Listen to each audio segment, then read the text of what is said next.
What's up, friends? Before we hop into this awesome show, I got to tell you about our friends and family over at Green Mountain Dental. We've had so many listeners over the years switch over to Green Mountain Dental and come back and give us the best feedback possible, saying that they are sticking with Green Mountain Dental as their family dentistry for life because of how well they were treated. And that's why so many of us have switched over to Green Mountain Dental over at DNVR, is because they treat you like family, and that is so important when dealing with your teeth. And on top of that, they've been a longtime partner of DNVR, and supporting our partners is supporting us, so we would really appreciate it as well. But here's a reason for you to go. Not only will they treat you extremely well and talk Colorado sports, but if you schedule a cleaning, x-ray, and exam, you'll receive a free Sonicare toothbrush from them. That's all you have to do is get your teeth cleaned, which you're already going to do, and they'll give you a free Sonicare toothbrush, which will keep those teeth clean when you're not at the dentist. So make sure to check them out, give them a call and a visit over at Green Mountain Dental, and set up that cleaning, x-ray, and exam. All right, Ryan and Mace, let's hop into the show.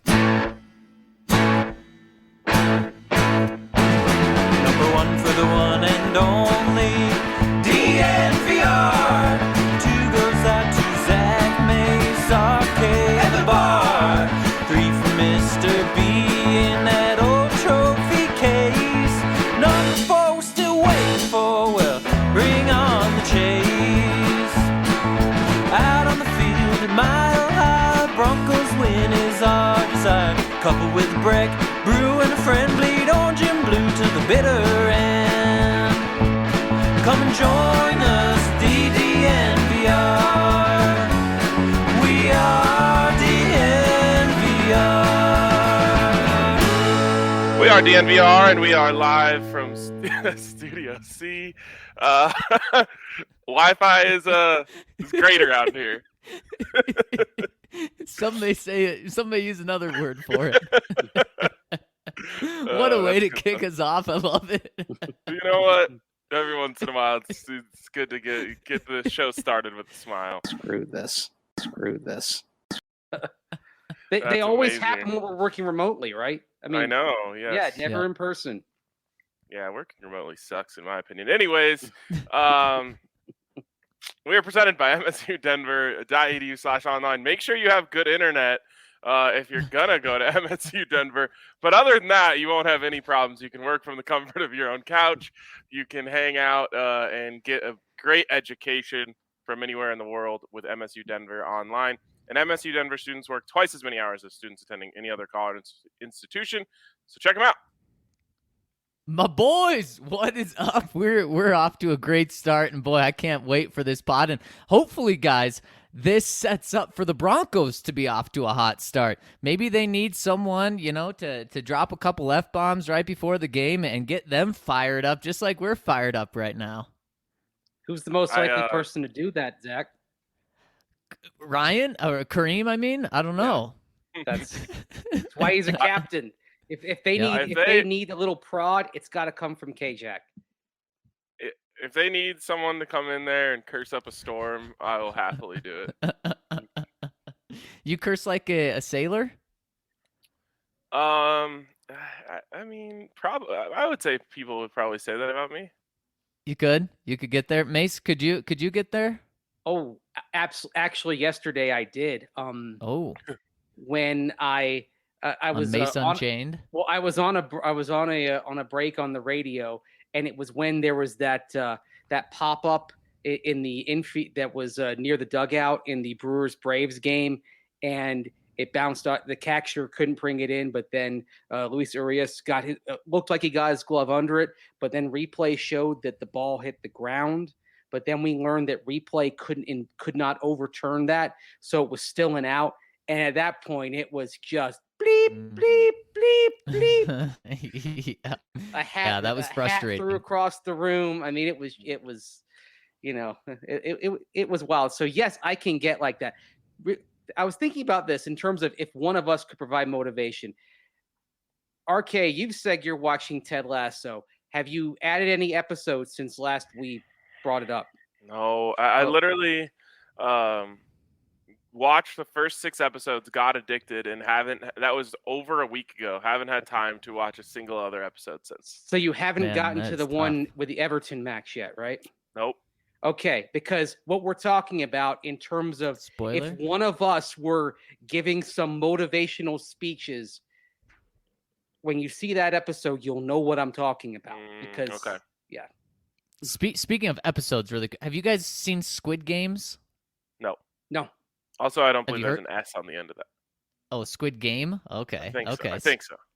Yeah, it's apparently just the hottest thing ever, and I felt like a loser for being the only one to not watch it. But hey, if you guys are joining me, I'm cool with that. It took me a long time to get around to Ted Lasso. I'll probably finish it sometime around like 2025. So Me when I too. get to that, I will. I'll flip it over to Squid Games, as you call it. Right. Well, let's flip over. Is it pretty graphic? That's what I've heard. And Oh yeah, I heard it's very yeah, brutal. then I'm not going to watch it then, because that's same reason why I'm not into Game of Thrones. There's a level of graphic violence that is just too vivid for me. That makes me uncomfortable. So I literally have zero context for what it is. okay. For Allie Squid Games says it's like Hunger Games but in regular life. People get killed? Real life people? I think they try to build it as a reality show, but it's not actually a reality show. Oh, Well, now you have my attention. Yeah. Yeah. Well, it Not has helpful. 111 million people's attention on Netflix, which is just crazy. So I'll stick maybe with we'll the have Crown. to dive into that. Wait. I don't think you're getting much violence there, Mace. No. I think Work for you're good. Netflix PR, just dropping those numbers. It's the most popular show on Netflix ever. Wow. Yeah. Isn't that crazy? People love seeing people die, man. I don't know. I guess. And hey, it caught your attention. You want to die, or you want to watch people die. Well, I did think I dropped my phone off of my balcony right before the show, and That's I did true. tell you guys that I was thinking of maybe just joining it if I did. And now we But got you inside. yep, I'm inside, I'm safe, and my phone actually was just under a chair, not off the balcony. Oh, whew, that is lucky. Well, Willie, guys, chiming in with the super chat, just giving us money. So thank you, Willie. We really appreciate that. Shout out to Willie. He earlier had said appreciate yesterday's show. So there he goes. Mm. Appreciated yesterday's pod. I love that you weren't afraid to take stances on important issues. DNVR is the best in the business for the outstanding coverage, but more importantly, the quality of the people. Thank you so much, Willie. We really appreciate it, and glad you enjoyed the show yesterday. Yeah, really, and I really enjoyed the show yesterday, guys. I thought it was a great conversation, and some football, some life that we had to talk about. So I'm glad they liked it, Willie. Yeah, I mean, if I had my way, we would just always get to goof around and talk football on this show. But every once in a while, real life and football cross paths, and I'm always glad that I get to talk about that stuff with you guys because I feel like we always have great conversations. Okay, speaking of great conversations, let's have a great conversation about how the Broncos win this game, because this is the crossroad. In fact, yesterday, let me get the exact numbers. Yesterday, I put out a poll. I wanted to see where people stand on Vic Fangio. And I had a pretty good general idea of where this was headed, but I just wanted to have a decent frame before we talked about this on the show today. So I posted, where are you at with Vic Fangio? The options were all in on him, still holding out hope, almost out on him, and completely out on him. And guys, 76% of people were either almost out on him or completely out on him. 22% of people still holding out hope. 2% of people, also known as the Fangio family, all in on him at this point. So are they checking in from Pennsylvania? Yeah, exactly. So you've got 47% of people who say they're almost out on him, guys. And I would venture to guess that 40% of those people will be lost if they lose this Sunday to the Las Vegas Raiders, completely erase their 3-0 start with a very difficult schedule ahead of them, and pretty much, in my opinion, see their playoff hopes go from decent, actually great at 3-0, 75% of teams that start 3-0, right? And go all the way back down to bad. I would say they have a bad chance of making the playoffs if they lose this week. So this is absolutely not just a swing game for this season. This is a swing game for the entire Vic Fangio era, and the Broncos absolutely have to get one here. They have to. I mean, this, I hate saying must win early in the season, but guys, this truly is a must win, because then again, you go and you play the Cleveland Browns in a couple of days later on the road, Thursday night. That may be the most difficult game on the schedule now that the Chiefs look vulnerable. That really could be the most difficult game on the schedule. So then you're staring at a 4-game losing streak if you lose that game. But if you win this game, guys, we broke it down a bit yesterday. If you win this game, you'll have a winning record by the time the bye comes around. And then in the final stretch after the bye, you've got everything in front of you that you want. However, if you lose this game, guys, the train has completely fallen off the tracks and it's rolling down the hill, and there's no stopping it. Who says that they beat the 2-3 Philadelphia Eagles at home? Who says that they beat the 2-3 Taylor Heineke-led Washington football team? I think they'll still win those games, but I wouldn't be willing to put the mortgage on those games. If they're not able to beat the Pittsburgh Steelers, who are 1-3, then the Las Vegas Raiders, who are struggling to all end. I mean, guys, the Raiders are in the same terrible position the Broncos are in on a 2-game losing streak, with their season potentially on the brink right now, and their coach just got just resigned after a huge scandal. So I mean, this is something where you think the Broncos are in a tough spot this week. Holy cow, it is so much worse for your opponent. If you lose this game, I think there's maybe only one game left you can put in Sharpie, and that's the Lions. And even then, I wouldn't put that in Sharpie as a dub, just given where the team is headed. This is I think these two games, this and the Pittsburgh game, this is sort of the moment where the season's going to go one direction or the other. And the interesting thing here is when you do have a coach who, if they're 3-3, 3-4, if they lose this one and then lose to Cleveland, you have a coach and a staff that could be in some trouble, and the seats could be hot. I mean, frankly, guys, that's where you start seeing players playing for themselves and not for the collective as a team, not playing for the coach. And making that's business decisions. Yeah. I mean, that's why when we were going through the season in week by week back in August, early September, one reason why I said the floor was still pretty low, 5-12, 6-11, was the possibility of a season that just went off the rails if guys just kind of checked out. And that's where you could be headed if you lose these next two games. I mean, look, if they lose this one Sunday, and they probably lose to Cleveland after that, you are talking about probably being sellers at the deadline as well. There's a lot. There's so much in play right now. Yeah, and Mace, also with the narrative, if the Broncos lose this game, what everyone is going to say, and it's going to start bleeding into the locker room, is, oh, yep, this is just the Denver Broncos team of the last 5 years. They're better than the worst teams in the league, and they can handle those teams. They're not going to go winless, obviously, but they can't compete with any good teams, so this is just going to be a worst-case scenario where the Broncos end up anywhere between 5-11 or 5-12. Now, since they have those 3 games, I don't think it would be that, but like a 6-11 and an 8-9 team. And as we know, guys, and as we've lived, that's kind of the worst place to be. And if you lose this game, people are going to say, well, you're going to beat Detroit. You'll probably, steal one of the other games you're not supposed to win, and you'll beat, one or both of Pittsburgh or Washington and the Eagles, and boom, there you go. There's your 8 wins. There's your 7-9. There's your 7-10, 8-9. Yeah, I'll put this simply: if the Broncos lose this weekend, watching college football on Saturday will start being homework again for me. That's where we'll be looking, and no one wants to see that happen, boys. So let's jump in. It's Whiteboard Wednesday. Let's see what the Broncos need to do this week to get a win over the Raiders. Let's do, how many bullet points do we have? We got 5. We got 5. All right, let's do 2. Hold up. You have 10 fingers. It's 10. Let's 5 twice. 5 twice. Just doubling down on 5.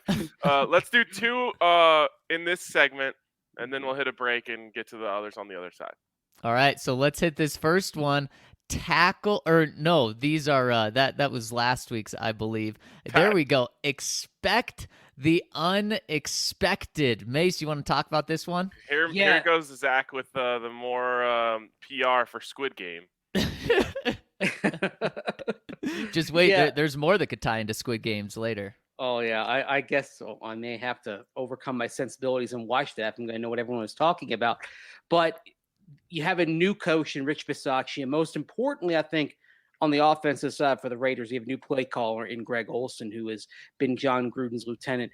And this is where maybe you start kind of expecting that they might change their point of emphasis. We know that John Gruden does like to make sure he sets up the run, maybe to a fault. But if you have Derek Carr offering a little more input, whispering in Greg Olson's ear, perhaps this is where the Raiders say, you know what, let's turn it loose. The strength of our team is in its pass catching targets. Darren Waller, we'll get into him in a little bit. Hunter Renfrow, Henry Ruggs, when they've uncorked it to him, they've opened up the offense. So I would say go into this, and while you can study the film and study the tendencies, know that you're probably going to see some things that you haven't seen before. And also another thing with a special teams coach being the head coach, guys, and this is bad news maybe for Tom McMahon's unit, maybe expect some trickery on the special teams units as well. So you have to go in and know that while you can get a lot out of the film, that you have to be on guard for pretty much everything because the slate is wiped clean with a new head coach. Yeah, you're 100% right, Mace, and that's something where the Broncos have to be ready for in-game adjustments. Don't wait till halftime. Be ready to change stuff after the first drive, and that's something that I don't think we've seen a lot with this coaching staff, and so I hope that's something that they're willing to adapt to this week. Yeah, in-game adjustments are really important. I do have to say that Peyton Manning put an official end to halftime adjustments during one of those Monday Night Football broadcasts, when even he is saying that no one makes actual halftime adjustments. Right. Then I actually believe him. Like, I've heard that from different players throughout, and I'm like, yeah, I don't know. Like, the real ones are probably doing it. When Peyton was like, yeah, no, everyone just like goes in there and takes a piss and then Eats oranges. Yeah, there's a quick conversation with like a focus or an emphasis in the second half, and then everyone goes back out. Yeah, seriously. So Mel Tucker's halftime adjustments from Nick Saban being life-changing weren't necessarily that. Hey, maybe deep. Nick, and I mean, college football halftime is 5 minutes longer. So No, there you go. You can get so much in. What 20 is it? Minutes, right? Yeah. Oh, so it's 8 minutes longer. Yeah, because NFL is 12. That is crazy. Imagine my surprise when I was watching Sunday Night Football and didn't realize there was a lightning delay, and I was like, this is the longest 12 minutes I've ever been a part of in my life. Life just slowed down for you, Ryan. It was fantastic. It literally, I think did I tell this story already on the show? I think it was off the show. Okay, yeah, I ordered DoorDash, and it said like it's going to be 40 minutes or whatever, and I was just kind of sitting there scrolling the internet or whatever, and I got the notification like your food has been picked up and is on the way, and I was like, man, that was fast as if halftime hasn't even ended yet, and they're already on the way. And then that's when my brain started clicking on, realizing something else was going on. I went on a walk during halftime and kind of left near the latter part of halftime and knew I was going to miss some of the third. Came back and it still said halftime, and I picked up my remote to see if it would like get it back live because I thought it had paused or something. I mean, it was perfect. Go for a walk, come back, and it's still halftime. Zach loves a good walk. The man just loves a good walk. Love a good walk. Something else I love, guys, is this second whiteboard bullet point. No easy cheese. You done. I'm done giving quarterbacks easy cheese, guys. I'm done by letting these guys just pick apart the offense or pick apart the defense because you know what? It turns into big plays and it turns into Chase Claypool tearing down the middle of the field with the ball. Von Miller's just chasing him. I don't want this easy cheese given, especially to Derek Carr, guys. He's a guy who, against the Broncos, he completes like 86% of his passes game in and game out. Don't let Derek Carr eat. Take that cheese away. You're going to have a bad time watching this game. No. I really think the Broncos' approach is going to be like it always is against Derek Carr, which Yeah. is let him dink and dunk his way between the 20s and make them settle for a field goal. And you know what? That worked the Vic's first year. I believe they went 1-1 against the Raiders in Vic's first year. Last year, 0-2. Now I know that didn't help when Drew had, what was it, 4 interceptions in that game last year, but so you got to do something different. You got to do something different, Vic. Yeah. I mean, you're telling Vic Fangio, I don't know. He's got to do something different. I just feel like it's tough to teach an old dog new tricks. I think he's going to play his defense, which is sitting in kind of soft zones and bend don't break. That's what they do. They play bend don't break defense. And to be fair, they've actually had success keeping them out of the end zone sometimes when they play this. And even previous Broncos coaches took the same approach to playing Derek Carr. I can't stand it.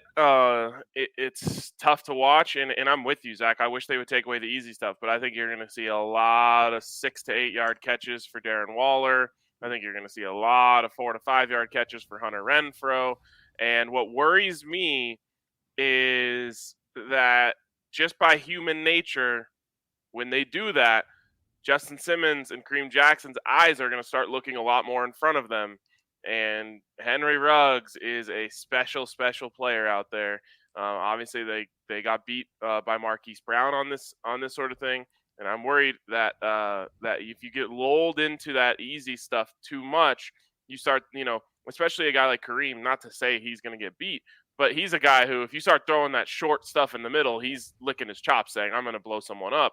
And all of a sudden, you start taking a step forward, and you look over your head, and Henry Ruggs is running deep. So if you can take away that big stuff and just allow them to, lull themselves to sleep almost a little bit, going for the short stuff, maybe you get a couple drops in that, and the other thing.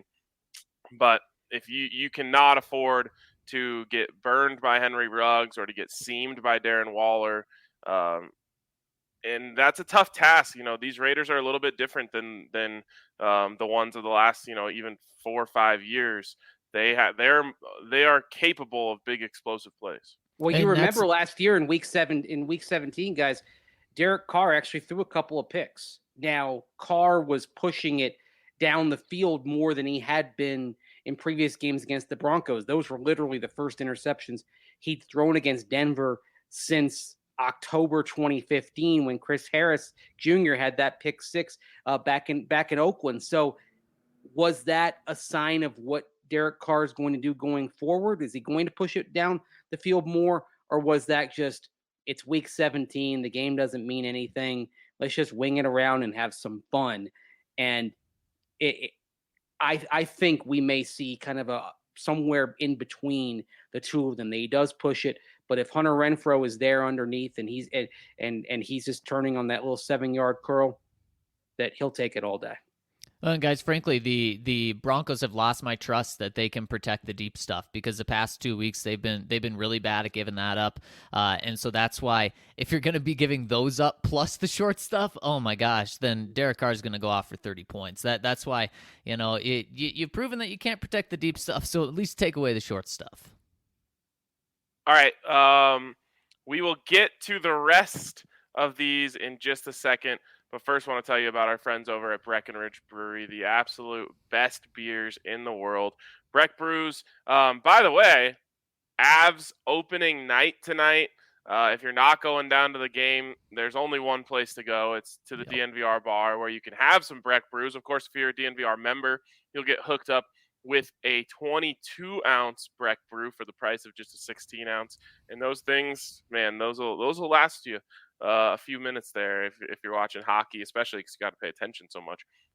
So come on down, enjoy the game, get you some Breck Brews. I believe we have 8 different Breck Brews on tap at the bar, and we love them all. I mean, if we could have every single beer that Breck Brew offers on tap at the bar, we would do it. And a little chill in the air for a lot of people. That means it's vanilla porter season. So come on down to the bar, have you a vanilla porter. Or if you're like me and you just think that Strawberry Sky is a year-round beer, you can have that too, or any of the other great Breck Brews.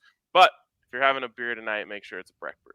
Make sure it's a Breck Brew. And if you need a job, I've got the perfect company for you. Ball, as in the aerospace engineering company, as in the world's largest aluminum can and packaging manufacturer, and the company that is on the Avs and Nuggets stadium. They've reached out because they need help with their Golden plant here in the Denver metro area. They have floor manufacturing positions for production technicians and other roles available, and they're adding to their line capacity to their 400 plant here in Golden because they make cans left and right, right and left, everywhere, because they made over 101 billion cans last year, and they want to make even more. And not only do they want to hire you, but they're a great place to work. My Aunt Julie, shout out to Julie. She works at Ball, and she absolutely loves it. Just started there recently. Only has the best things to say about it. But also, they have the Equality Index score of 100%, and that's recognized by the Human Rights Campaign because of their culture of belonging is so strong. So if you want a job at Ball,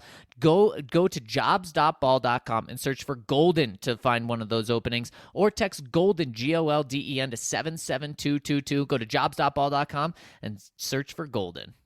Also, why don't you check out Mint Mobile? After years of fine print contracts and getting ripped off by big wireless providers, if we've learned anything, it's that there's always a catch. So when we first heard that Mint Mobile offers premium wireless service starting at just $15 a month, we thought, what's the catch? But after speaking with them, it all made sense. There isn't a catch. Mint Mobile's secret sauce that they're the first company to sell wireless service online only. So they're cutting out the brick and mortar retail stores. Thus, Mint Mobile doesn't have any crazy overhead costs that are passed on to you in the form of mystery fees. Instead, they just pass on the savings direct to you. For people looking for extra savings, Mint Mobile offers premium wireless for just $15 a month.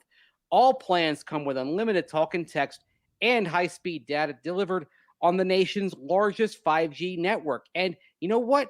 If you've got a phone, you can keep using that phone. Use your own phone with any Mint Mobile plan. Keep your same phone number along with all of your existing contracts.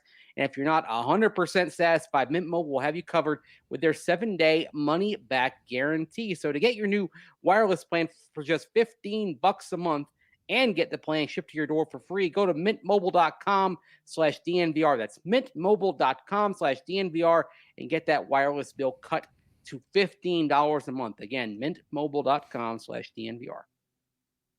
All right, guys, let's move on here. Quickly, let's hit this super chat from Ian B.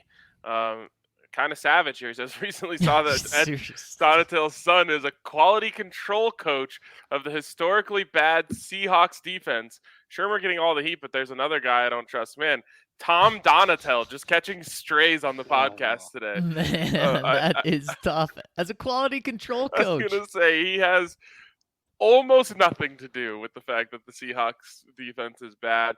And to be honest, Ed Donatell has very little to do with what's going on with the Broncos defense. He's not the play caller. He's essentially just Vic's, kind of right-hand man. So I just don't have any ill will towards Ed Donatell. No, I don't either. I mean, if you want to get mad at him, you'd look at the secondary because he's kind of the de facto secondary coach, and the secondary has been disappointing this year. But guys, there's no way that I see Vic Fangio firing Ed Donatell. The only way I see Ed out is if Vic is out. Yeah, I agree with that completely. All right, let's move on back to the whiteboard here. What's next? All right, let's get to this another one. And Bratton, it is put Darren behind a wall. Mace, you want to explain? Yeah, you look at by the last 10 games for Darren Waller going back to last year. He's been over 100 yards 5 times in those 10 games. For a tight end, that's pretty notable. And we know about the Broncos' historic struggles with covering tight ends. Waller is as difficult to cover as any that you'll find. Think back to week 1 when the Raiders were breaking down at times, and the thing that kind of kept them on path, got them back on their feet, was when Derek Carr started finding Darren Waller. The thing with Waller is he can beat you long, but he can also beat you short to intermediate. He can also just move the chains. And another thing to consider, guys, is that if you look at the Raiders' five games to date this season, when Darren Waller has been above 50 yards, they're 3-0, 50 or fewer, 0-2. They're going to look at that and say, we got to feed him the ball a little bit more. Yeah, Darren Waller's an absolute beast and has tore the Broncos apart. The only question is, it's easier said than done. How do you build that wall around him? I mean, is it Justin Strnad? Is it Pat Surtain now that you have Ronald Darby back? Is it Justin Simmons? Whatever you do, you got to do a lot. You got to put a lot of resources next to him, because if he beats you, that's just straight up shame on you. Yeah, I don't think the Broncos have the personnel to stop him. I don't think anyone does. Like, there's just certain guys who you just don't stop. And I think Darren Waller is one of those guys. The worst part for the Broncos is I don't think that the Raiders are going to have any. Like, I don't think they're going to accidentally leave him out of the game plan when they play the Broncos. Right. They look at the Broncos, they lick their chops, and they say, "This is a Waller game. Give that man the rock as much as you possibly can." And like I said, it's not a knock on Justin Strnad. It's not a knock on Pat Surtain. It's not a knock on Justin Simmons. It's not a knock on any of these guys. I don't think he's a coverable person. So you have to. I mean, you could double him, but we know that exposes you in a bunch of other ways. So you're just going to have to hope to keep him in front of you, and try and make a couple plays on the ball, but expect him to go off. Just expect that. And the thing is, you're going to have a little extra eye on Henry Ruggs so he doesn't beat you over the top, and Darren Waller. But guys, if Hunter Renfro's tearing you apart and he wins the game, you know what? Congratulations to the Raiders. That's a great job. Congratulations to Renfro. But just focus on those two guys, really. And then you're also going to have, the tough thing is you're going to have to focus on the guys out of the backfield. The Raiders do not run the ball. The Raiders are very good in pass defense, actually, and they're also very good in passing the ball. We know Derek Carr had that incredible start where he's averaging 400 yards per game in the first 3 games. He's come back to earth a lot, but still, he's proven to be a really good passer this year. Raiders pass defense is good, but their running defense and their running game is like non-existent. You can run the ball on these guys. They're one of the worst in the league, and their running game, they just don't do it. Now, maybe that will change, and that's why expect the unexpected on that whiteboard is really important, because maybe they say, wait, we have Josh Jacobs and Kenyon Drake. What are we doing not running the football? And maybe they change that this week. But if they don't run the ball, they're going to use those backs out of the backfield. So let Hunter Renfrow beat you. Don't let these other guys beat you. All right, next one is stay out of 3rd and long. Yeah, and look, we're talking a lot about the Broncos' struggles on 3rd down right now. That is an understandable and justifiable issue. But the thing is, those issues are actually starting on 1st down. Okay, because one thing that I was looking at last night, I wanted to see how often the Broncos were getting behind schedule on 1st down. And, like, for example, let's take a look at in particular when they run the ball on 1st down. How often do they have no gain or lose yardage when they run the ball on 1st down? 23.6%. Their yards per carry is fine. It's 4.2, nothing wrong with that. But because nearly 1 out of 4 1st down runs is going for no gain or loss of yardage, guys, that is the 5th worst rate of that in the NFL. That's putting them behind schedule way too often when they run the ball on 1st down, and that's something that they've got to change. They've got to make sure they're not losing yardage or having no gain when they run it on 1st down. If they get 2, they get 3, that's fine. It keeps them on schedule. But this is where their 3rd down struggles are starting, and they're starting on 1st down. Yeah, our friend Nick Kendall reached out to me yesterday and said, "Hey, there's actually a stat for what you've been trying to articulate about the Broncos' run game. It's called rushing success rate. Basically, what it outlines is, when you run the ball, on 1st down, do you get 40% of your needed yards? Meaning, do you get 4 yards? If you run the ball on second down, do you get 60% of what's less? And if you run the ball on 3rd and 4th down, do you get 100% of what's left?" And the Broncos are 26th in rush success rate. So it's telling you that, well, yes, once a game, you are due for a pop run, where Javonte Williams or Melvin Gordon can break one off. And that's why, the yards per carry actually look pretty solid. The Broncos are not succeeding in accomplishing what you set out to accomplish when you run the ball on 1st, 2nd, or third down. And that's a problem. But to me, the biggest part of it, the single biggest issue with this is the way in which these plays are being called. It's not creative. It's not ever catching the defense off guard. You're not seeing, there was a couple years ago, they ran a great counter out of shotgun with Philip Lindsay. It was one of their go-to run plays. You're not seeing any of that.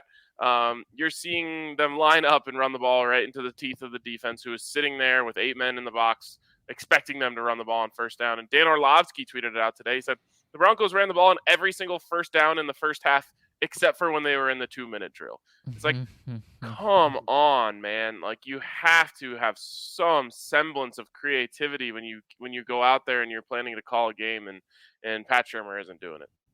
Run, and pass, that's why.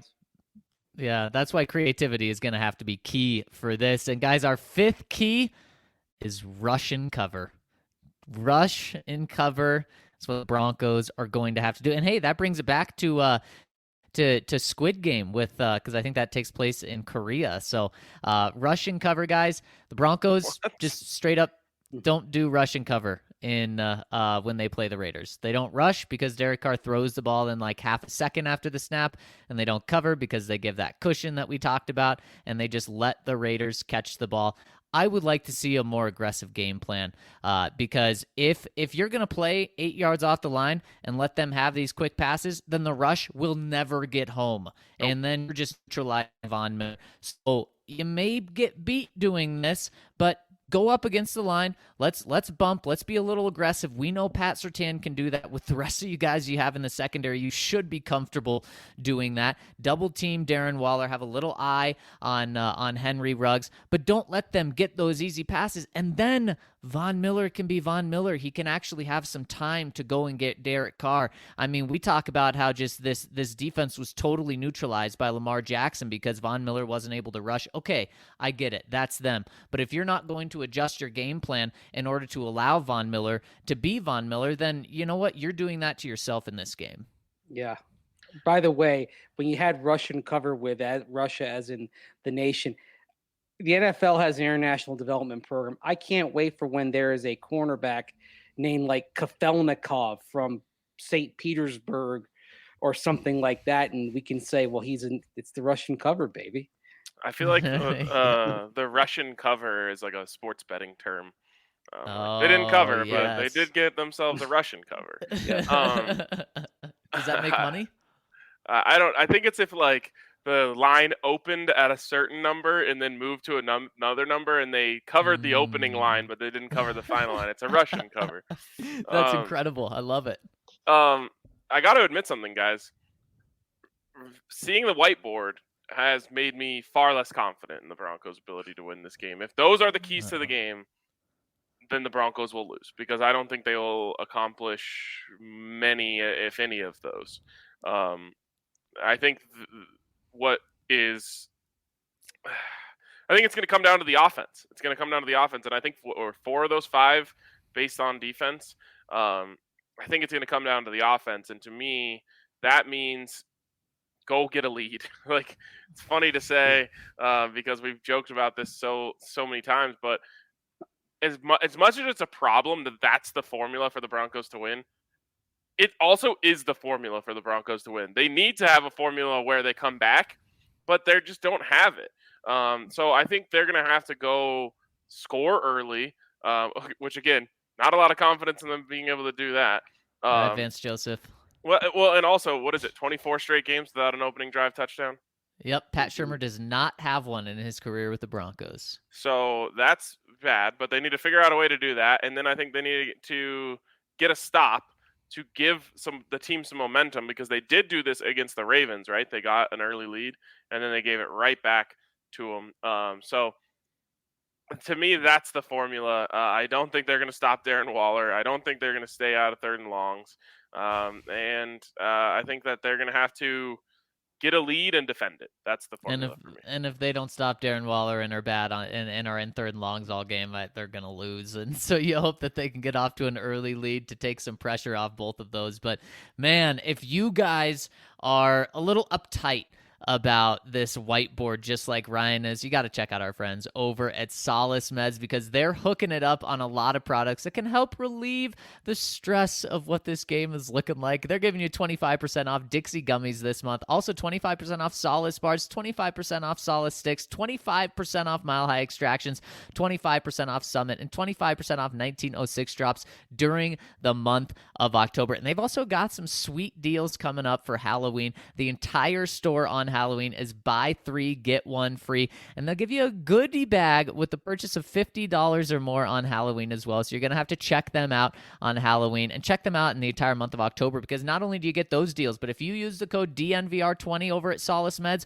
or solacemeds.com, you will get 20% off on top of those other discounts. So make sure to check them out. They've got so many deals going on right now. They have 4 locations, one in Fort Collins, Wheat Ridge, Denver, and one just close to us on the East Colfax, close to the DNVR bar. So check them out and smash that code DNVR20, whether you're in person or on solacemeds.com. Also want to tell you about Strava Craft Coffee. Hey, look, you know how much we love you, but you've been letting us down lately because our longest and most loyal partner to date, Strava Craft Coffee, has not felt the love lately. So here's how we're going to change that. They're offering a new code to everyone. You know about DNVR20? Well, we're going to crank it up a notch.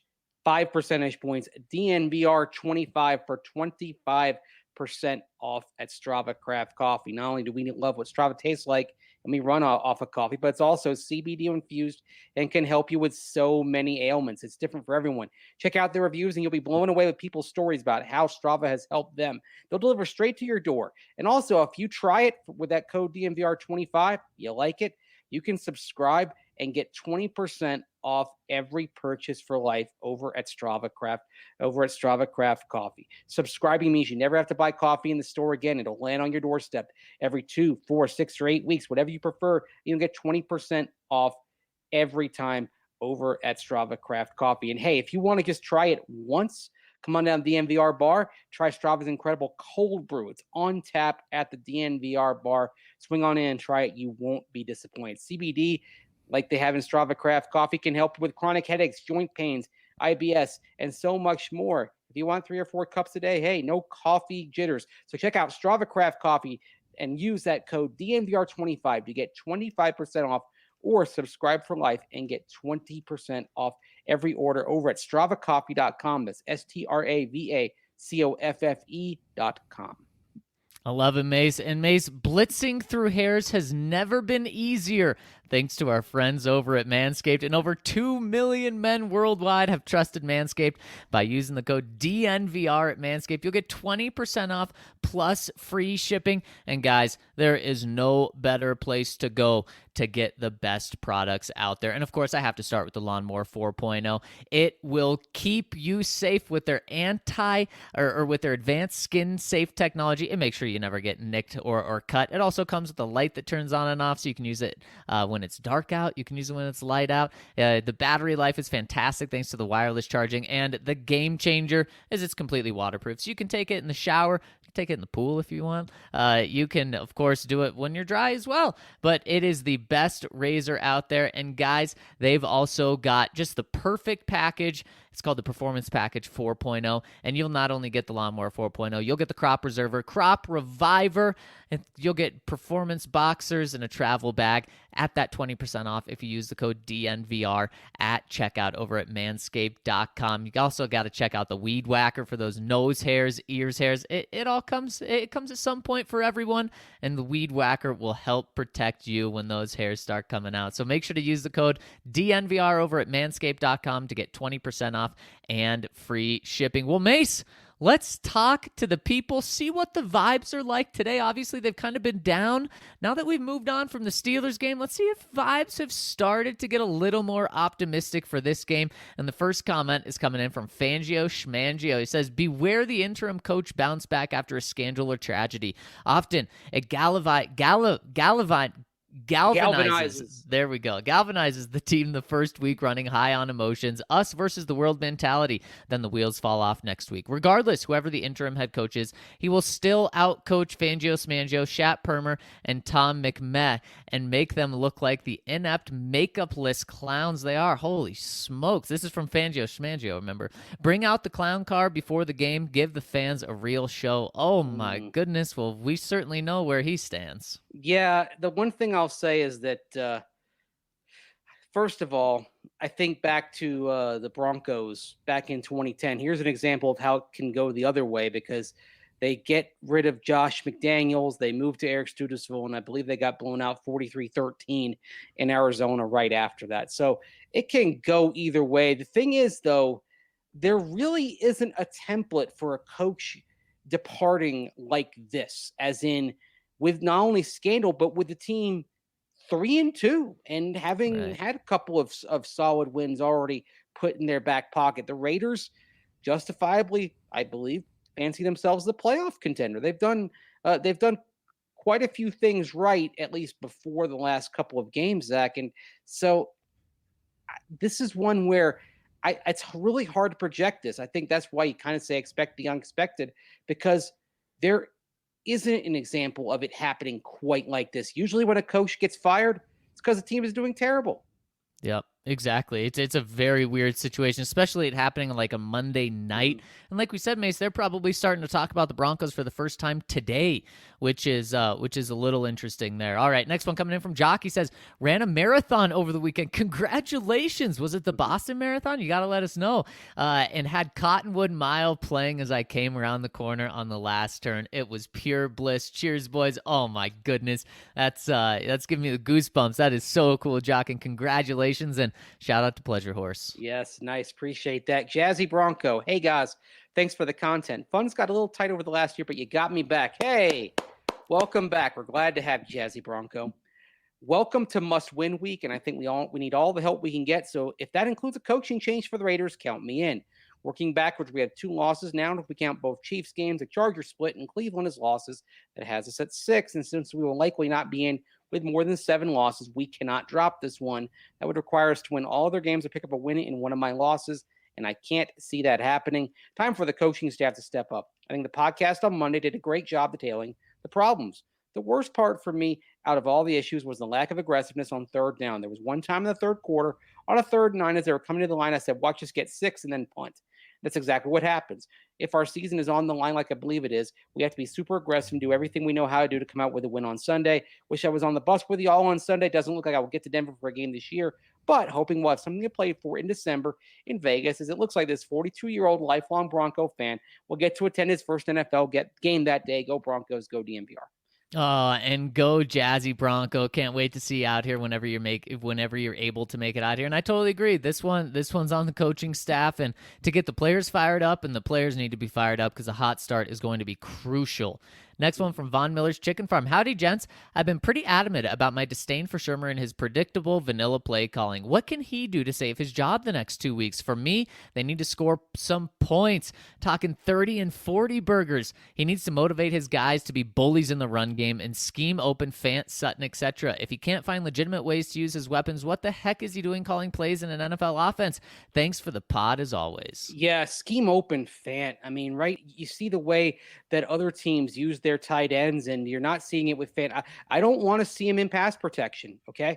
If you're going to use him to help out pass pro, to take some of the edge off the pass rush, what you do is you move him in the flat and you get the screen game going. That's how Noah Fant can best help in pass protection, is to force the outside linebackers or the edge rushers, depending on it's 4-3 or 3-4, to force those edges to not be as aggressive in the pass rush. So yeah, that I think it starts there. Use your guys right.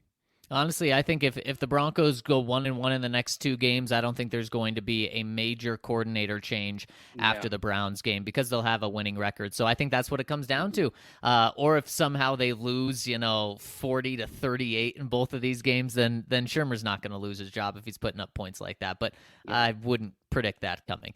Aquaman says everyone is talking about new coaching staff, but why would a quality candidate be willing to come to the Broncos with the up-in-the-air ownership situation? New coaches get fired fairly quickly once the season ends. Do you see the potential sale being done quick enough to get quality coaches? No. The answer is the sale will not be done quick enough unless Joe Ellis decides to start the process right now. Then they could maybe have an owner. Even by January, that's still going to be very tough. But from what Joe Ellis told us just a couple of months ago, that process will not be done by the time the Broncos are making a coaching hire, if they do in fact move on from Vic. Right, and if he waits until after the season and then puts the team on the market, even then, if you are on the express lane, don't expect a new owner to be confirmed until later on in the spring. You might know who that new owner is earlier, but not at the time of a coaching search. Now, that being said, way back 1981, Edgar Kaiser buys the team, doesn't like what he sees from Fred Gerke and Dan Reeves,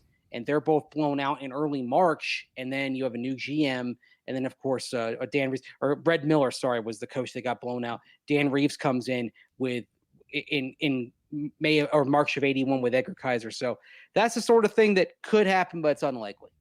Ryan Sloan says, bringing my daughters to their first Broncos game this week. Let's go. That's awesome, Ryan. Love to hear it. Kendall Hinton, Hall of Famer, says, Kendall Hinton with that touchdown catch. Let's go. So happy to see him contributing in multiple ways. I completely agree.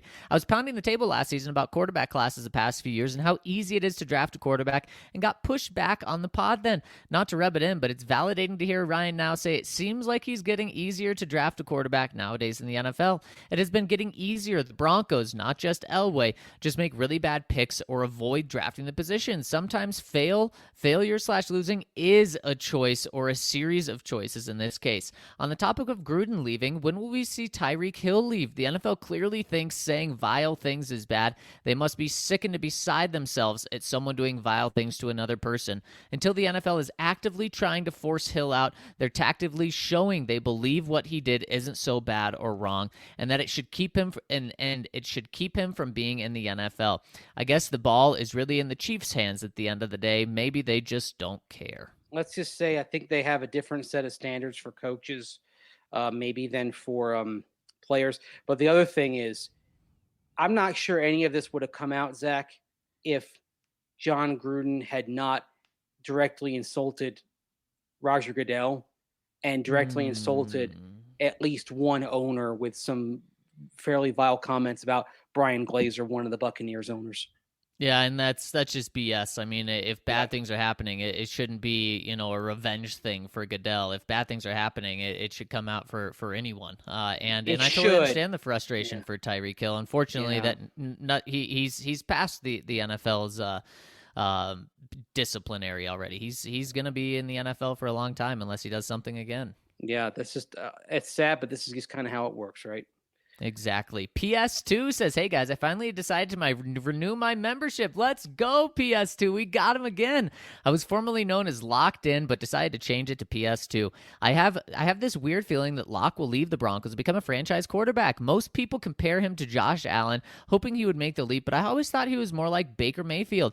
If you look at the first 2 years of their careers, they have similar touchdown-interception ratio, completion percentage, and passer rating. They both even started really well their rookie year and had major sophomore slumps. Obviously, Locke didn't get to continue the trend, but I could see him leaving and playing with a team that is heavy play action like the Vikings and doing really well. What do you guys think?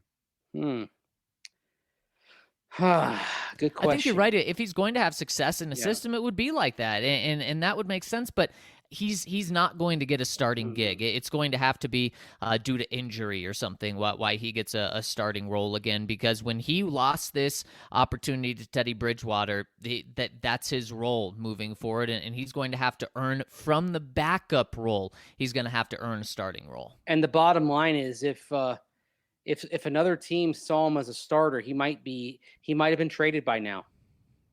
The league in general does not see Drew Lock as a starting quarterback at this point.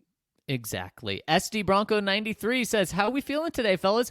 I always want to thank you for the amazing work you guys do. Don't always comment, but I'm listening on the daily here in San Diego. Thank you so much. We'll love to hear you chiming in, San Diego Bronco. He says, anyways, I'm so excited for this weekend, regardless of the situation around the Broncos and who they are playing, because my fiance and I are going to our first game at Empower Field. Obviously, we want the dub, but regardless, we are going to be lit.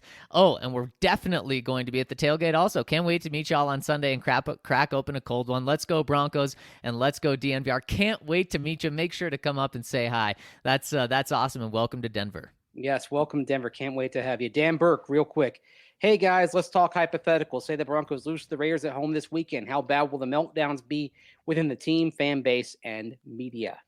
Oh, it'll be really bad. The meltdown will be huge, Mace. From all of those standpoints, and there's not going to be much time for the meltdown to really get going, because then they have an opportunity to lose again, or I guess have a very surprising win on Thursday. But that's what's so tough about this game is, man, you could have 2 wins in 4 days and really turn your season around. You can go 1-1 and keep this thing alive. Or if you go 0-2, man, it's going to come crashing down very hard, hard. And I would also say this. The margin may not be the same, but if the Broncos lose Sunday to the Raiders and lose with more mental mistakes, self-inflicted wounds, it's going to start being like 2010 after the Broncos lost the Raiders and the fans really turned on McDaniels at that point. And I think the fan base has already started to turn based on social media mentions on Sunday. I think it really turns against Fangio if they lose this game. Yeah, I totally agree, Mace. And we're going to have to run to practice now. So if we didn't get to your comment, please just drop it in tomorrow's pod. Big shout out to Mile High Buckeye. Sir James says, True Chant Fan 24, Lionel Hutz, attorney at law, the Danimal, and Thick Fangio sitting at the table pretending to read a newspaper. We see your comments. We really, really appreciate all of them. Leave them for tomorrow, and we will definitely get to them. And before we get out of here, got to tell you about our presenting sponsor, MSU Denver Online, one more time, because they are the new urban online university with learning outcomes equivalent to face-to-face courses, which is unheard of at other universities. But over at MSU Denver, they deliver. They have great gen eds taught by real people, great completion options, full programs, and the virtual services to keep you healthy and happy on your way to graduation. So whether you're online or on campus, it's all the same to them. Check them out over at MSU Denver Online. And Mace, that'll do it for us today. Thank you all so much for rolling with us, breaking down the keys to beating the Raiders. For everyone tuning in live, hit us with a thumbs up. We'd really appreciate it. And thank you for all your live comments. Thank you for everyone's comments on the website. We love hearing from you, and we're so happy that you're part of this community. So thank you guys so much. Tomorrow we'll be back live in the morning to break down if the Broncos will beat the Raiders and move to 4-2. It's going to be doomsday here in Denver. So for Andrew Mason, Ryan Koenigsberg, I'm Zach Stevens. Thank you so much, and have a terrific hump day. We'll talk to you tomorrow.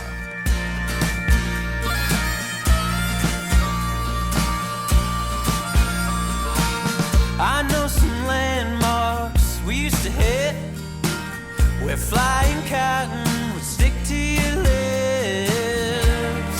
Now I know those lips ain't mine. They haven't been in a long, long time. I'd like to patch it up. I wanna change your mind. Proving you and I weren't just a waste of time. I'll take you back one last